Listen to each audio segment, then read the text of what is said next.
Cinema ఆవిడికి వచ్చిన తర్వాత మా ఎడిటర్ కొంచెం సైకో. మామూలుగా అయితే అన్నపూర్ణలో పెట్టుకోమంటారు ఎడిటింగ్, ఎందుకంటే అన్నపూర్ణ సినిమా సితారా ఉన్నా ఎందుకంటే సార్ కంఫర్ట్ అని.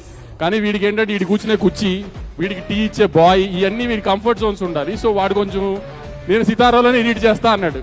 అండ్ మన టాలీవుడ్ లో మూవీ ఎడిటింగ్ చేసే చాలా మంది ఎడిటర్స్ తో నేను మాట్లాడుతూ ఉంటాను. అవును, ఎడిటర్స్ ఆర్ యాక్చువల్లీ సైకోస్.